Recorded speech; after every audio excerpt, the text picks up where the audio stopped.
Queridos irmãos, nós vamos meditar na palavra de Deus nesse momento. Eu convido os meus queridos a abrirem as vossas Bíblias em Lucas, capítulo de número 5, versículos 27 até o versículo de número 32. E depois disso saiu e viu um publicano chamado Levi, assentado na recebedoria, e disse-lhe: segue-me. E ele, deixando tudo, levantou-se e o seguiu. E fez-lhe Levi um grande banquete em sua casa. E havia ali uma multidão de publicanos e outros que estavam com eles à mesa. E os escribas deles e os fariseus murmuravam contra os seus discípulos, dizendo: por que comeis e bebeis com publicanos e pecadores? E Jesus respondendo disse-lhes: não necessitam de médico os que estão sadios ou sãos, mas sim os que estão enfermos. Eu não vim chamar os justos, mas sim os pecadores ao arrependimento. Quem pode, diga amém. Podeis tomar o vosso assento. Queridos, nós temos diante de nós o texto sagrado que versa sobre o chamado de Levi. O momento que o Senhor Jesus chamou Levi para atender a sua vocação de apóstolo, sua vocação apostólica. Levi é o mesmo Mateus, é o mesmo evangelista Mateus. Esse texto que nós acabamos de ler, você pode conhecer a versão dele no evangelho que leva o nome de Mateus, evangelho de Mateus, no capítulo 9, versículos 9 até o versículo 13, você vê a versão de Mateus a respeito do momento que Jesus o chamou para a obra. O evangelista Mateus, ele é o único evangelista que cita a palavra igreja. Você não vai encontrar esta palavra em Lucas, em Marcos, e você também não vai encontrar esta palavra em João.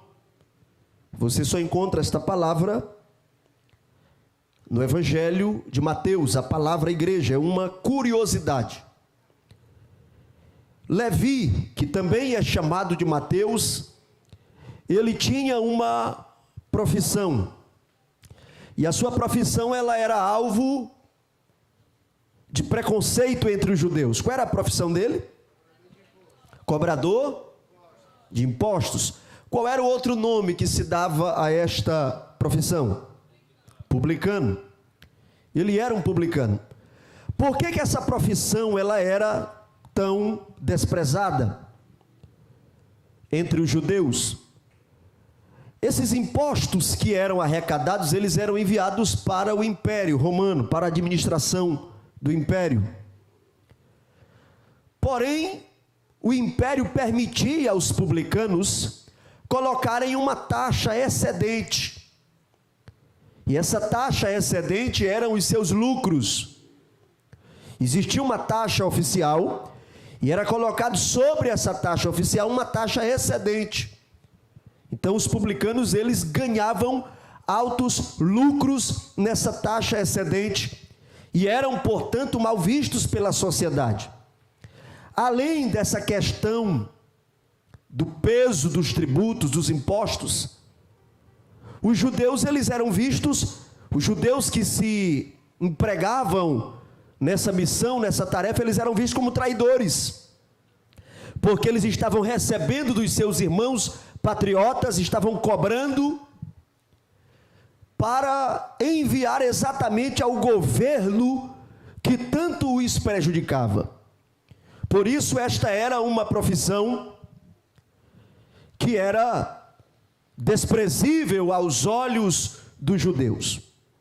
Talvez seja por isso que quando Mateus vai contar, vai relatar, quem me ouve, diga amém. Olhe para cá. Talvez seja por isso que quando ele vai contar, vai registrar a história, ou melhor dizendo, a oração do Pai Nosso, diferente de Lucas, que registrou as palavras de Jesus dizendo: perdoai os nossos pecados, ou as nossas ofensas, Mateus registrou dívidas. Perdoai as nossas dívidas. Mateus é o único evangelista também que se interessou para registrar a história do pagamento do tributo com a moeda encontrada no bucho do peixe. Quem lembra que Jesus disse para Pedro: lança o anzol, pega o peixe e vai vir uma moeda dentro do peixe. Quem lembra dessa história, desse registro bíblico, diga amém. Somente Mateus faz esse registro. Ele se interessa por isso, por este episódio, porque tinha a ver com a sua vida, com a sua biografia, com a sua história. Os publicanos, na sua maioria, eram homens muito ricos, porque acumulavam recursos com essa taxa excedente. Talvez seja por isso que Mateus é o único evangelista que registra aquela parábola do homem que vendeu, abriu mão de tudo que tinha para comprar um campo no qual estava escondido um tesouro valioso. Talvez ele se identificou com esta parábola e registrou, porque ele abriu mão da sua vida de arrecadação, de lucros, para seguir a missão do Evangelho. Quantos aqui nesta noite acreditam que o Evangelho é o maior bem que você pode encontrar, que você pode receber? Levante a sua mão e glorifique a Deus. Glória a Deus por isso. Dito estas curiosidades, estas informações preliminares, você leu comigo aí que esse Levi, que é o mesmo Mateus, quando ele é chamado por Jesus, quando ele tem um encontro com Jesus, olhe para cá, isso aqui é muito importante. Quando ele tem esse encontro com Jesus, quando ele abre mão da sua antiga vida e se torna um discípulo de Cristo, ele torna a sua casa um lugar de bênção para a expansão do Evangelho. Diga comigo assim: ele transformou a sua casa em um lugar de bênçãos para a expansão do Evangelho. Levanta a mãozona direita comigo e diga assim: a minha casa também pode ser, como a casa de Mateus, um lugar de bênçãos para a expansão do Evangelho. Pastor, mas a minha casa já é, glória a Deus, 2 vezes. Pastor, a minha casa vai continuar sendo, glória a Deus, 3 vezes. Sua casa pode ser um lugar de bênçãos para a expansão do Evangelho. O que foi que Mateus fez? Olha aí na Bíblia, Lucas capítulo 5. Lucas capítulo 5, versículo 29. O que foi que ele fez? Você pode ler aí na sua Bíblia? Ele ofereceu um banquete assim, bem modesto, pequeno. Foi isso? Como é que o texto diz? Ele ofereceu um grande banquete. Um grande banquete. Tem gente que você só arrasta ele pelo estômago. É ou não é verdade? Se ele tivesse dito assim: Jesus vai estar na minha casa, quem já tinha ouvido falar sobre Jesus, das curas, se interessaria. E é importante observar que Jesus estava começando o seu ministério, estava montando a sua equipe ainda. Ele não tinha a fama que ele adquiriu depois. Então ele usou aqui a estratégia não simplesmente de usar o nome de Jesus. Jesus não era tão conhecido assim ainda. Então ele preparou um grande banquete na sua casa e reuniu ali as pessoas que estavam sob a sua influência. Todos nós aqui temos uma área de influência. Você sabia disso? Todos nós temos uma área de influência. Aqui tem os irmãos que trabalham com construção. Aqui tem um engenheiro. Aqui tem um pedreiro ali. Aqui que é um mestre de obras, o irmão Martônio. Nós temos aqui um técnico em edificações. Não é isso? Eles têm uma área de influência, meu amigo. Eles têm uma área de alcance. Cadê as irmãs que trabalham com representação aí de alguma empresa, que revendem algum produto, cosméticos, produto de beleza? Levanta a mão aí que você já vai fazendo um merchandising aqui, não vamos nem cobrar. Levante a mão. Só essa aqui? Ah, meu amigo, pois vai lucrar muito. Vai lucrar. Sem concorrência. Ah, levantou a outra, levantou a mão lá. Muito bem. elas têm uma área de influência, tem ou não tem? O advogado que está ali ouvindo a mensagem tem uma área de influência, tem ou não tem? Tem? Amém? Glória a Deus. O irmão Evandro trabalha, como é o nome da empresa? O que é que essa empresa faz? Construção civil. Ele tem uma área de influência. Mexer com celular aqui, com celular, tecnologia. Qual é o melhor? Qual foi que saiu? Quem é aqui que pode se garantir para responder isso aí? Hospital do celular? Hipercel? Muito bem. Majorcel, muito bem. Depois eu vou querer uma participação, né? Aí na rentabilidade, eu quero os royalties, ok? Muito bem.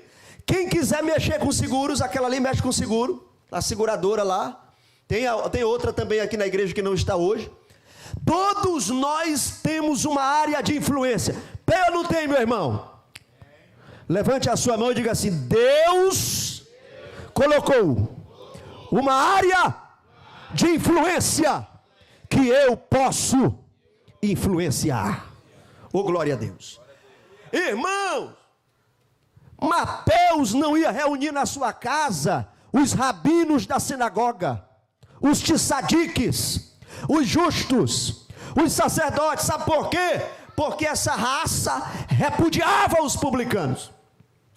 Você sabia que os publicanos eram proibidos de entrar na sinagoga? Os publicanos eram proibidos até de oferecer sacrifício, irmão Gustavo. Até sacrifícios eles eram proibidos de oferecer no templo. Mas Mateus tinha uma área de influência. A sua área de influência eram esses desacreditados, rejeitados, acusados, segregados. E ele os trouxe para a sua casa. Ele os trouxe para o banquete, porque ele tomou uma decisão. A decisão que ele tomou foi fazer da casa dele uma área de influência para o crescimento do reino de Deus. Bendito seja o nome de Jesus Cristo. Amém ou não amém? Tem glória a Deus aí ou não? Primeiro tópico: quando Mateus se encontrou com Jesus, quando ele começou a seguir ao Mestre Jesus, ele se tornou um agente multiplicador. Diga comigo aí: ele se tornou um agente multiplicador. O que é um agente multiplicador? O agente multiplicador, ele está de olho também na quantidade. Lembra daquele tempo que tinha uns super crentes, eu não sei se ainda existe hoje, uns crentes assim, que a santidade deles era maior que a de Deus, que eles diziam assim: aqui nessa igreja pode ficar só eu e a minha mulher, mas só ficam os santos. Alguém já ouviu esse tipo de expressão? Eu já ouvi. Será que foi só eu que ouvi? Ali já ouviram, né? Aquelas ali ouviram também. E aí começava a expulsar quem ainda não estava no jeito, quem ainda estava aprendendo, aquele que comete um deslize ali, e a pessoa dizia: porque não importa quantidade, o que importa é qualidade, porque Deus é santo e nós precisamos ser santos. Irmãos, Deus também é o Deus da quantidade. Não vamos discutir que Deus quer santidade. Não vamos discutir que Deus quer qualidade. Isso aí é uma questão insuperável. É óbvio que Deus quer santidade. Mas Deus também está interessado no nosso crescimento. Amém ou não amém? Quem aqui acredita que é do interesse de Deus que as almas sejam arrancadas e trazidas para a luz do Evangelho? Levante a mão e diga amém. Amém. Oh, glória a Deus. Comecei a me animar, agora eu me animei. É do interesse de Deus. Deus é o Deus da quantidade. Eu vou te provar que Deus é o Deus da quantidade. Jesus levantou uma equipe inicial. Quantos discípulos? 12 discípulos. Em Lucas capítulo 10, versículo 1, o grupo de discípulos não era mais somente 12. Já eram 70 discípulos. Quando Jesus foi aos céus, Atos dos Apóstolos, capítulo 1, versículo 15, ficou uma equipe buscando o poder de Deus no cenáculo, a equipe que recebeu o batismo com o Espírito Santo, e o número era 120 pessoas para a glória de Deus. Na primeira pregação pentecostal da história, quando o apóstolo Pedro fez o apelo, quase 3.000 pessoas aceitaram a Jesus como Salvador, e esses números estão registrados na Bíblia, porque Deus também é o Deus da quantidade. Amém ou não amém? Atos capítulo 4, versículo 4, não era mais só 3.000, já eram quase 5.000. Atos capítulo 5, versículo 14, oh glória a Jesus, os registros, o censo começou a falhar, o IBGE da igreja primitiva não estava dando conta mais de catalogar os novos convertidos. Aí Lucas escreveu assim: e a multidão dos que criam, levante a sua mão, porque Deus é o Deus da multiplicação, e Ele vai te usar para o reino de Deus continuar crescendo na terra. Oh glória a Jesus. Todo cristão deve ser um agente multiplicador. Existem barreiras que têm tentado impedir que as nossas casas sejam um ambiente de crescimento. Existem inúmeros fatores: individualismo, existe o anonimato, que é uma característica das cidades, você morar ao lado de alguém e não saber sequer o nome. A dinâmica da cidade impede às vezes que nós identifiquemos as pessoas. São multidões de anônimos. Quantas vezes as pessoas que estão no cenário urbano são solitários no meio da multidão? Quantas vezes no meio de uma cidade uma moto atropela alguém, ou até mesmo um carro, e as pessoas se desviam ali do cadáver que está no meio da rua, só se desviam ali, continua a sua vida, porque tem horário para cumprir, não pode chegar atrasado senão vai ser demitido. E toda essa dinâmica tem impedido que as nossas casas sejam um ambiente terapêutico, de receber novas vidas, pessoas, ser um ponto de pregação, ser um grupo de multiplicação. Mas Deus está nos despertando através do testemunho de Mateus. Ele começou a seguir a Jesus, e ele pensou: no templo não vão me receber, na sinagoga muito menos, não vou fazer reunião nas praças porque não vão acreditar, mas na minha casa lá eu mando, eu tenho o documento, eu tenho a escritura, então a minha casa vai ser o lugar onde o meu Jesus vai transformar vidas para a glória do seu santo nome. Oh glória a Deus, oh aleluia. E ele leva os publicanos, aqueles que estavam na sua área de influência, para a sua casa. Em rápidas palavras, eu quero citar aqui alguns obstáculos a serem superados na obra de evangelização. Alguns obstáculos a serem superados na obra da evangelização. O primeiro obstáculo que eu gostaria de citar é o obstáculo que muitos têm se prendido a ele, no sentido de se contentarem em serem uma possibilidade. Existem pessoas que estão detidas simplesmente sendo uma possibilidade. Como é isso, pastor? Irmãos, as ruas estão cheias de pessoas, e as igrejas também, que parte delas nunca passam de uma possibilidade. Ele é uma possibilidade, mas nunca se torna uma realidade. Ele tem potencial para ser um pregador, mas ainda não é. E a pessoa sabe que tem esse potencial ali, mas não passa disso. A pessoa tem um potencial de cantar o hino, mas nunca tem aquele momento ideal de ensaiar, de se encontrar com a banda para ensaiar, ou até mesmo aprender o hino com playback. São pessoas que estão se contentando em ser uma possibilidade. É a possibilidade de escrever um livro, mas não escreveu ainda um parágrafo, uma frase. E essas possibilidades, elas têm um destino final. As possibilidades que não se transformam em realidade, elas têm um destino final. Sabe qual é o destino final? É o cemitério. O cemitério é um dos lugares mais ricos que existe, mas aquela riqueza que está ali, infelizmente, não poderá mais ser explorada, usada, utilizada. Nos cemitérios, os cemitérios são o ponto final do escritor que nunca escreveu um livro, tinha potencial, mas não colocou na prática. Do cantor que nunca cantou um hino na igreja, tinha potencial, mas não transformou o seu potencial em realidade. Do evangelista que tinha habilidade, carisma, usava o seu carisma para contar piada, usava o seu carisma para fazer gracejo, mas nunca usou o seu carisma para chamar uma pessoa para a igreja. O ponto final desse evangelista e desse talento é o cemitério. Um talento que não se transformou em realidade. Lá estão os hinos que nunca foram escritos, poemas que nunca foram ditos, declarações que nunca foram apresentados. Eram apenas possibilidades, mas não transformaram essas possibilidades em realidade. Mais uma vez eu quero chamar você para olhar para o evangelista Mateus. Oh, glória a Deus. Mateus não teve nem tempo de ser uma possibilidade. Sabe o que ele era? Ele era o improvável. Eu não convidaria ele para ser o pregador oficial.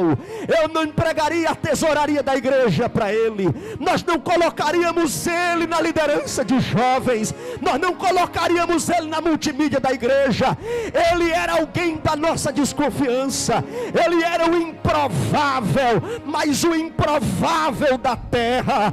Quando se encontrou com Jesus dos céus, o Espírito de Deus começou a usar aquele que não era, começou a usar o desprezível, a coisa louca da terra, para confundir as sábias, e o improvável faz da sua casa uma agência do reino dos céus na terra, e o fogo do evangelho começou a se espalhar para a glória de Deus. Levante a sua mão, levante a sua mão. Tu estás em uma melhor condição esta noite. Tu tens uma área de influência, tu tens um nome, tu tens uma família, tu tens uma profissão. Oh glória, Deus vai te usar, vai pegar fogo. Talvez hoje você é só uma faísca, mas eu profetizo em nome de Jesus que essa faísca vai sair daqui hoje uma tocha.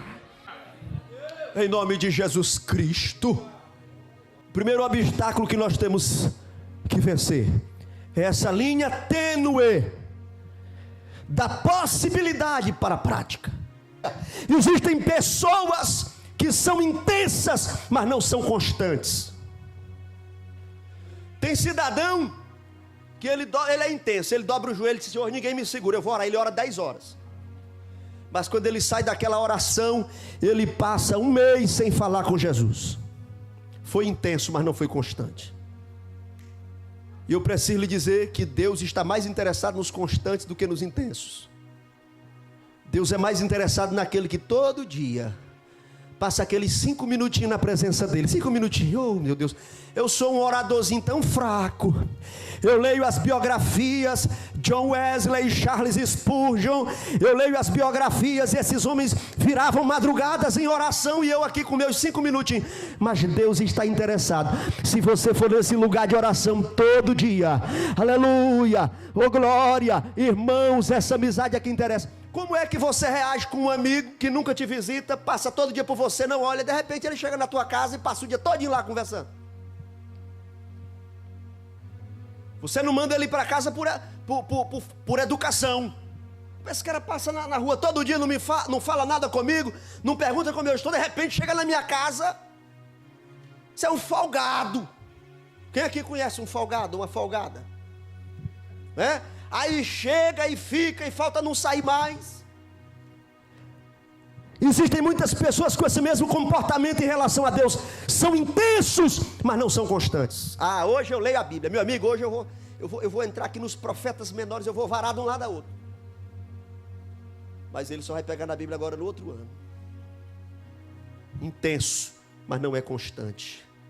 E Deus está interessado naquele que todo dia vai lá: Senhor, Eu só dei conta de ler 5 versículos, já bugou a minha mente, já travou aqui. Mas eu vou ficar nesses 5 aqui. Amanhã volta de novo. É amizade.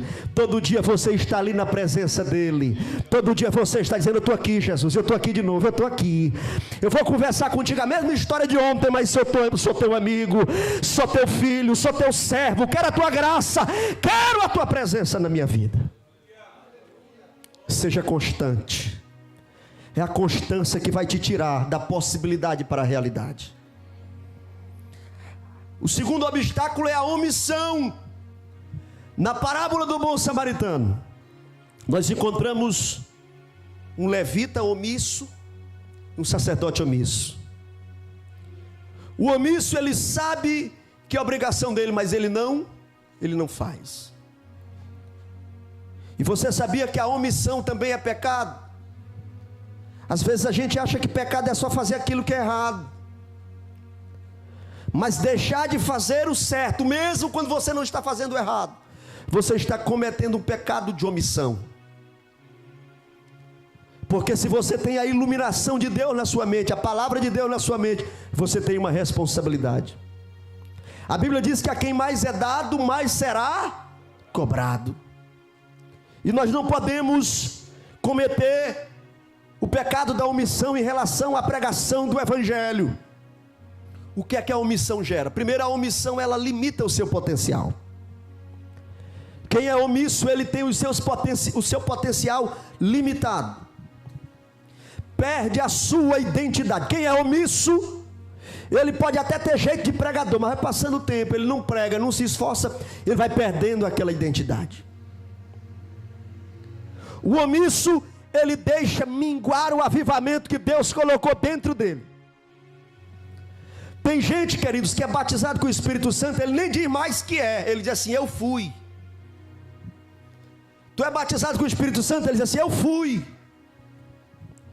Porque quando você é omisso com as coisas de Deus, você deixa o avivamento minguar. É como uma vasilha furada, o conteúdo começa a vazar. Quando você é omisso com as coisas de Deus, a Bíblia está ali. Lá na igreja central em Pequim, uma igreja protestante, monitorada pelo Estado, tem uma Bíblia acorrentada no centro daquela igreja. Existe uma escala de autorização para aqueles cristãos lerem um capítulo. Existem cristãos que esperam mais de 1 ano para chegar à sua vez, muito mais disso.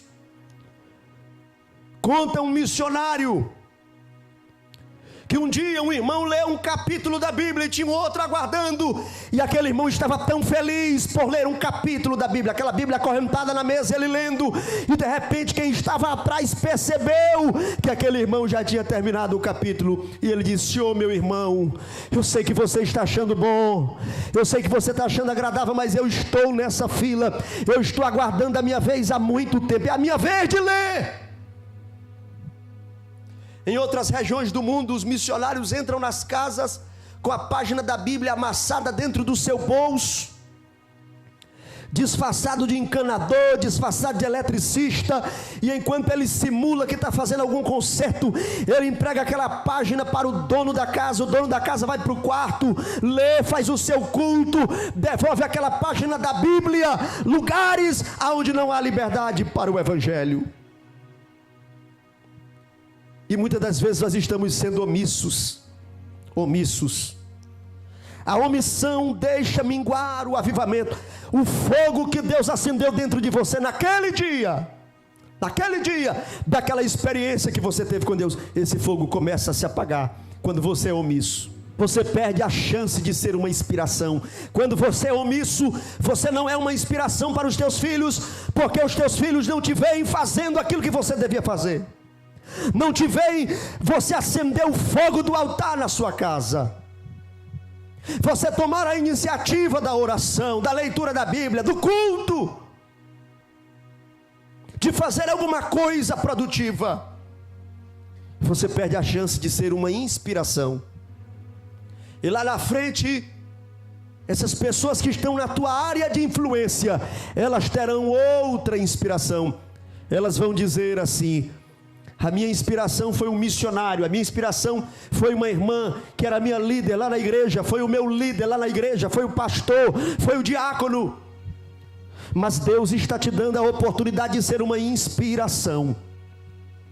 Deus está te dando a oportunidade para você acender o fogo do altar outra vez na tua casa, ser um crente fervoroso, ser um crente alegre, e os teus filhos começarem a fazer de você um objeto de admiração e inspiração.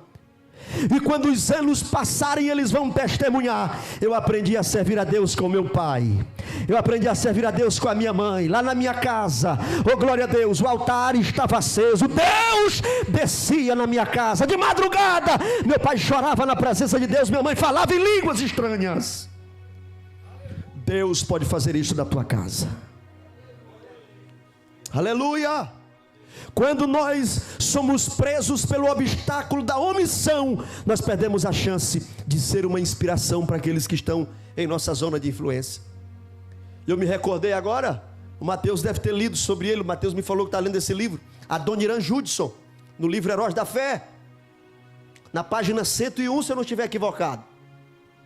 Adoniran Judson, filho de um pastor. O seu pai queria que ele fosse pastor também.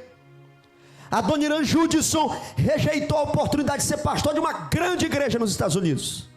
E ele disse: Deus falou comigo para mim ser missionário entre os povos não alcançados. E ele ficou vários meses com a sua esposa dentro de um navio, até chegar na Birmânia.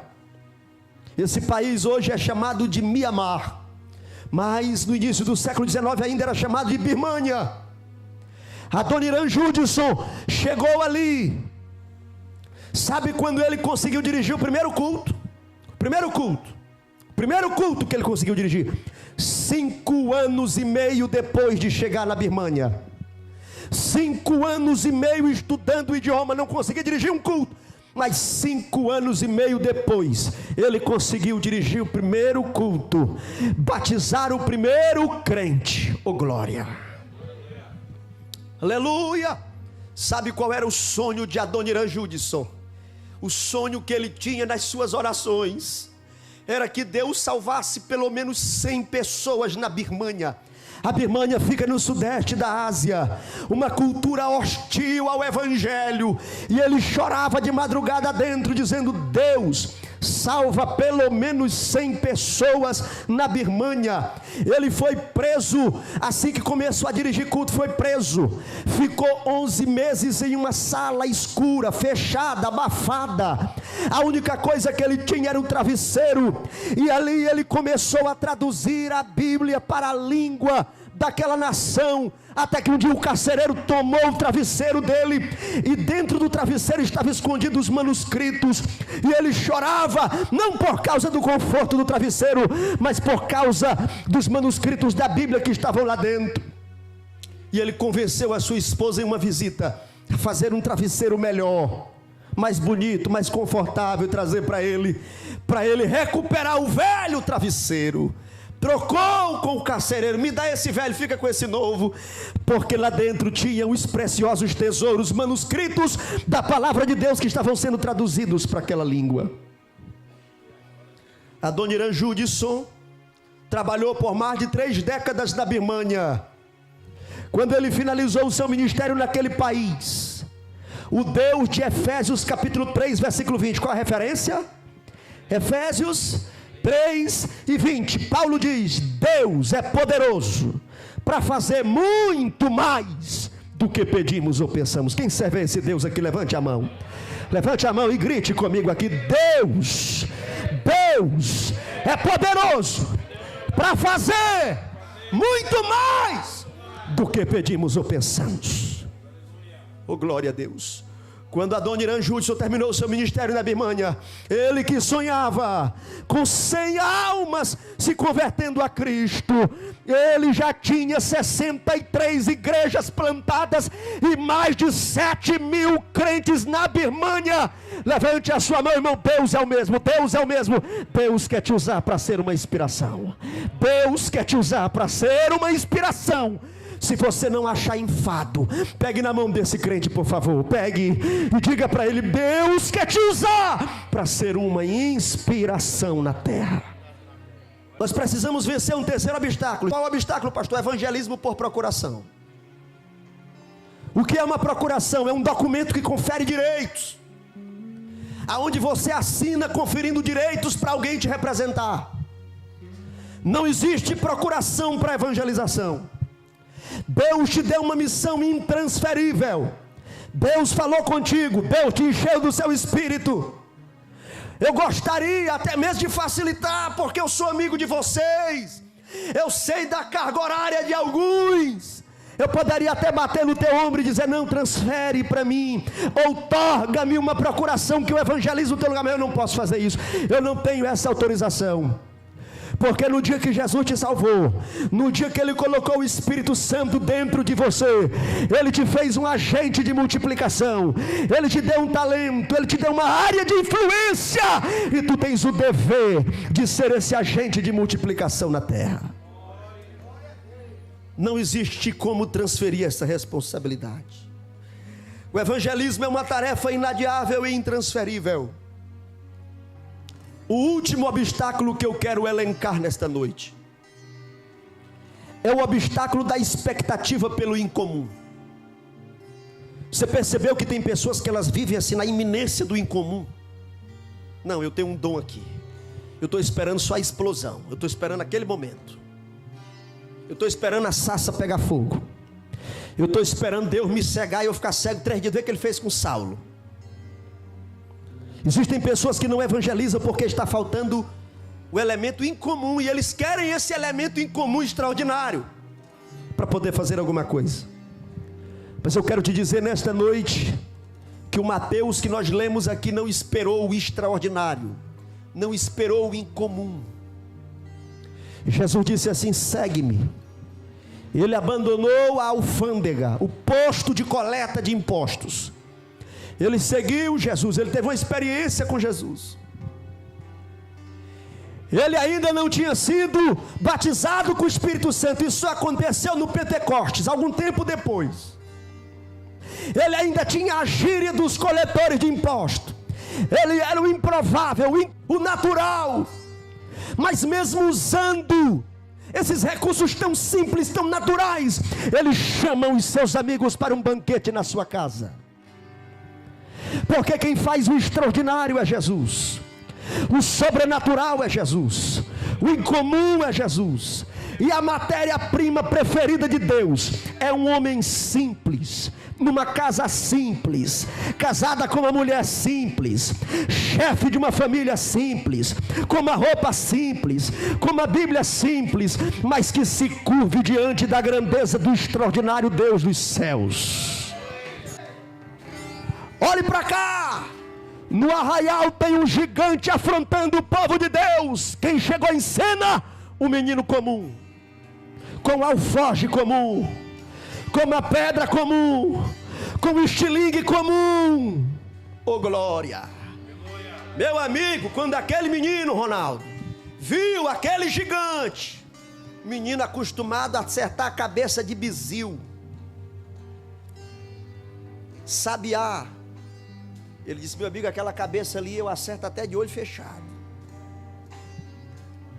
O menino comum, com uma pedra comum, com uma decisão comum, ele disse: eu vou a ti, em nome do Senhor dos exércitos. E a pedra acertou a cabeça do gigante, e o gigante veio por terra. Levante a sua mão, levante. Só as mãos comuns que chegaram aqui esta noite. Mulheres comuns, crianças comuns, jovens comuns, homens comuns, obreiros comuns. Eu quero dizer para você que tu és a matéria-prima que Deus vai usar aqui em Tucumã para uma obra extraordinária. Nós liberamos uma palavra de comando no mundo espiritual. Seja repreendido toda a oposição no nome de Jesus. Deus vai te usar. Deus vai te usar. Deus vai te usar. Dê o seu grito de glória. Reaja na presença de Deus, porque Deus vai te usar. Oh, que brilha a noite como ponte sobre as águas, como abrigo no deserto, como flecha que acerta o alvo. Eu quero ser usado da maneira que te agrade, em qualquer hora e em qualquer lugar. Eis aqui a minha vida, usa-me, Senhor, usa-me.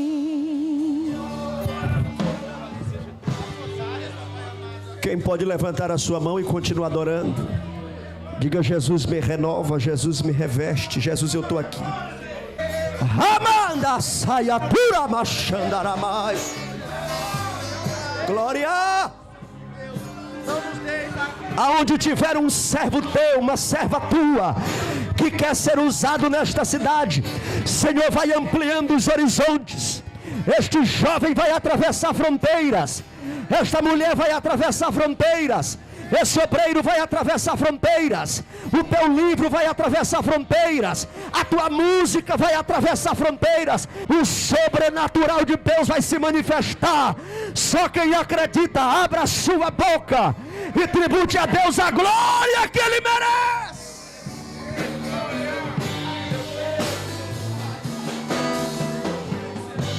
Glória! Glória, glória, glória, glória a Deus, glória a Deus, glória a Deus, glória a Deus, glória a Deus, glória a Deus, glória a Deus. Levante a sua mão e faça uma aliança. Diga assim: a minha fé, mais uma vez, a minha fé vai atrair Deus no meu endereço. Toca no teu vizinho e diga assim: Deus vai descer na minha casa ainda hoje. Ainda hoje eu vou receber uma visita ilustre. Deus no meu endereço, Deus na minha casa. A minha casa é lugar de multiplicação, a minha casa é lugar do crescimento do reino de Deus na terra, em nome de Jesus. Senhor, nós oramos por este povo que ouviu a palavra, que ouviu a mensagem. Usa este povo, Senhor. Usa este povo, Senhor. Essa mensagem, meu Deus, ela é preparatória para os projetos, para os trabalhos, para a visão que o Senhor está trazendo para nós. Nos ajuda, meu Deus, a fazermos a Tua vontade, a ganharmos almas para o Senhor Jesus. Nos ajuda, meu Deus, a superar os obstáculos e ganharmos uma alma na nossa família, na nossa vizinhança, para Jesus. Senhor, nos ajuda. Eu sei que quando nós abraçamos os Teus sonhos, o Senhor abraça os nossos sonhos. Eu sei quando nós fazemos a Tua obra, cuidamos daquilo que é Teu, Tu cuida daquilo que é nosso. E eu sei que enquanto nós estivermos mobilizados fazendo a obra nesta cidade, Tu vais estar entrando com providência na minha vida, na minha história, na nossa família, nas nossas causas, em nome de Jesus Cristo. Em nome de Jesus Cristo. Quem acredita nessa palavra? Quem acredita nessa palavra? Você pode até ter chegado uma faísca aqui, um paviozinho apagado, fedendo a querosene, mas você vai voltar para casa uma tocha viva. Uma tocha viva, em nome de Jesus. Que a graça de nosso Senhor Jesus, o amor de Deus nosso Pai e a preciosa consolação do Espírito Santo seja com todo o povo de Deus, hoje e sempre. Todos digam Deus abençoe.